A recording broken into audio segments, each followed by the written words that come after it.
In order to be a great communicator, you have to understand emotions, your emotions and other people's emotions. In this video, I'm going to talk about emotions, what they are and where they come from.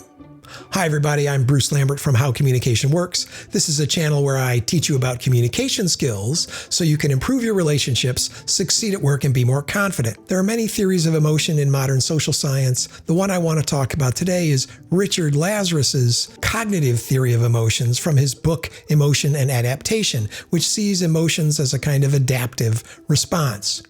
The first point that Lazarus makes is that emotions are a response to the person-environment relationship. Well, what does that mean? That means emotions aren't strictly in the person, or they don't arise only from the person, and they don't arise from the environment. They arise from the interaction between the person and their environment. Our emotional responses are centered on the meaning of events to us.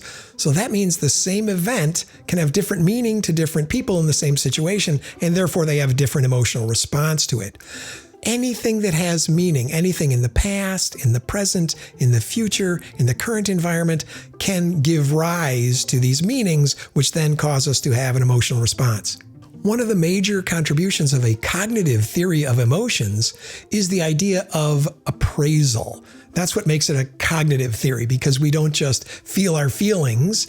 We first actually think about, or at least analyze, a situation. And this happens in the blink of an eye. It doesn't mean we sit and we contemplate a situation, though that can happen sometimes. But we make a cognitive appraisal, meaning we think and make an analytical appraisal of a situation.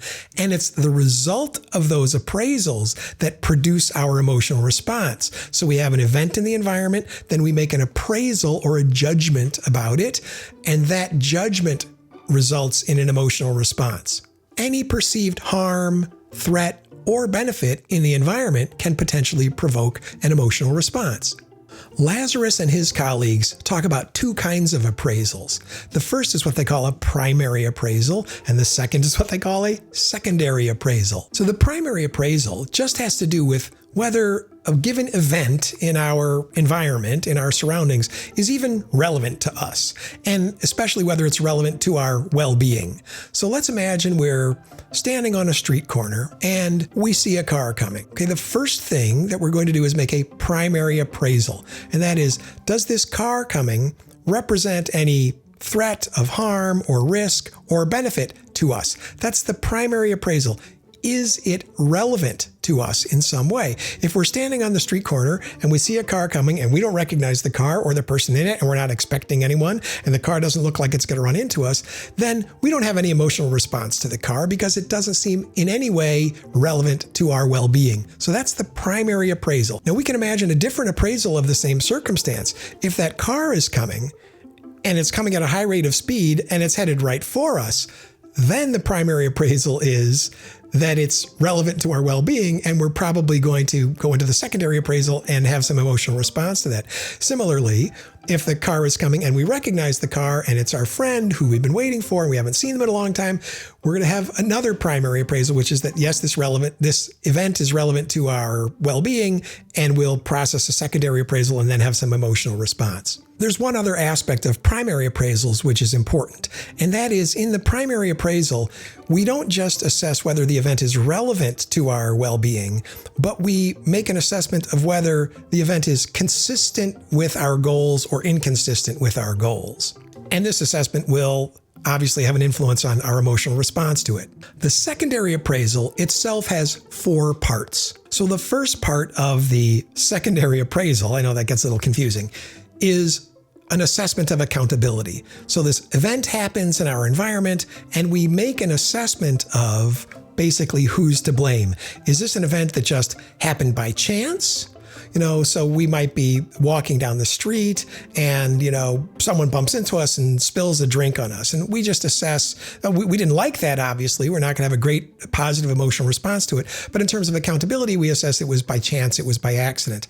But there are other events that happen to us where we assess, this was an intentional action, it wasn't by accident, and this will have a big influence on our emotional response. So one of the first aspect of a secondary appraisal is accountability. The second aspect of our secondary appraisal is our assessment of the extent to which we can do something to minimize the harm that may be presented by this problem. So this is what Lazarus calls assessing our ability to do problem-focused coping.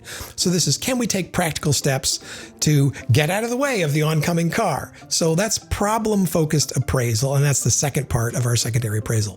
The third part of our secondary appraisal is our emotion-focused coping assessment. So an event happens in our environment. Let's say we get bad news at work that we're not going to get the promotion that we wanted. Well, in terms of problem-based coping, we realize, okay, we'll just keep working. Maybe we'll look for another job, etc. When it comes, we assess then our ability to cope emotionally with the problem. We may think, oh, this is another disappointment. I can't stand another disappointment. Whatever it is, we're going to make an assessment of whether we think we have the resources to cope with the problem at an emotional level, not at a practical problem-based level. So that's the third aspect of our secondary appraisal. Assessment of our capacity to cope emotionally. And the final thing that we think about during our secondary appraisal of an event is our future expectation. That has to do with our assessment of how much this situation is just going to change on its own without us doing anything about it. So in that situation about we didn't get a promotion at work, we, assess our problem-based coping and our emotion-based coping. And then we have this future expectation. We think to ourselves, well, there'll be another round of promotions in 6 months and maybe I'll get it then. But there are other situations like when someone dies where we realize, well, there's nothing we can do to change this situation. They're never coming back. This situation is permanent. So the final component of our secondary appraisal is our assessment of future expectations about changes to the circumstance. So let's talk about some of the common emotions now and analyze them in terms of this cognitive theory or appraisal-based theory of emotions. Lazarus says that every emotion has three aspects when we analyze it. It has, first of all, its adaptive function. That is, why did evolution give us the capacity to feel this particular emotion? Because it had some adaptive function. So each emotion has an adaptive function.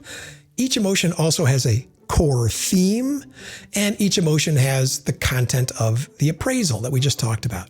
So let's analyze anger from the point of view of a cognitive theory of emotions. The adaptive function of anger is to help us remove threats from our environment to optimize our survival. The core theme in anger is blaming someone else. Anger results when we make an appraisal of an event in our environment which is relevant to our well-being, inconsistent with our goals, and where some other individual is accountable for the event. That's the structure of the environment that causes us to be angry. Something happens, it's relevant to our well-being, it's incongruent with our goals, and someone else is to blame. Okay, let's think about guilt. The adaptive function of guilt is to make reparations for harm that we've caused, to restore kind of emotional equilibrium to relationships. The core theme of guilt is self-blame. And the structure of the appraisal that leads to guilt is that the event in our environment is relevant to our well-being, it's incongruent with our goals, and we are accountable. So it's self-accountability. Anger is when something is relevant, incongruent with our goals, someone else is to blame. Guilt is when it's relevant, incongruent with our goals, and we're to blame. Let's think about anxiety, probably the characteristic emotion of the modern world. The adaptive function of anxiety is to avoid future threats from the environment. The core theme of anxiety is the presence of some ambiguous danger or threat. And it's interesting because the difference between anxiety and fear often has to do with the ambiguity. Anxiety is more diffuse. It's about avoiding some event in the future that we can't completely identify or describe, whereas fear is about the specific event in the future that we want to avoid. The structure of the appraisal that leads us to feel anxious is that an event in our environment is relevant to our well-being, it's incongruent with our goals, and we assess that our ability to cope emotionally is low. If there's an event in our future, let's say it's going to rain tomorrow, that's not going to make me tremendously anxious because there's a lot I can do to cope emotionally and practically with the rain. It's not going to challenge my emotional coping. But if someone I love is sick and I don't know whether they're going to get well, then I question my ability to emotionally cope with that, and that's going to make me anxious. Let's think about sadness. The adaptive function of sadness is to get help or support, or to assist us in disengaging from something that's been lost, a person or a commitment that's been lost. The core theme of sadness is often irrevocable loss. That is, a loss that can't be regained. The structure of an appraisal that leads us to be sad is there's an event in our environment that's relevant to our well-being, it's incongruent with our goals, and we feel like we have very little ability at a problem-based coping level to do anything about it, and our future expectation is it's not going to change. So a death of someone we love is the classic thing that will make us sad because it's relevant to us, it's incongruent with our goals. At a problem-based coping level, there's nothing we can do, and our expectation of the future is it will never change. There's only one more thing I want to say about this cognitive theory of emotion, and it's a hopeful thing. When we realize that our emotions are the result of a cognitive appraisal of a situation, it gives us an opportunity to deal with our emotions that we might not have realized. And that is, we can reappraise the situation. We may have perceived something as a threat that wasn't a threat, and that in that way we can deal with anxiety or fear. We may have perceived that we had a low ability to cope in a problem-based way or in an emotion-based way, and this made us afraid or anxious. But we can reappraise the situation and reassess our problem-based or emotion-based coping. And if we realize, oh, I have a better ability to cope than I thought, then I'll be less anxious or less afraid. And we might reassess the future expectations about an event, that things change, that nothing is permanent, and this can help us get over sadness, fear, anxiety. So the thing that I love the most about the cognitive theory of emotions is that it opens up the possibility that a cognitive reappraisal of a situation can lead to a change in our emotions. And often if we're struggling with very difficult emotions and we feel stuck, this cognitive reappraisal provides a way out. And that's why cognitive behavioral therapy focuses so much on helping us reassess and reappraise our own thoughts and our own appraisals, because it will then lead to a different emotional response. If you like videos like this about communication skills and social science, please give this video a like. If you're new to our channel, please consider subscribing. Thanks so much. We'll see you next time.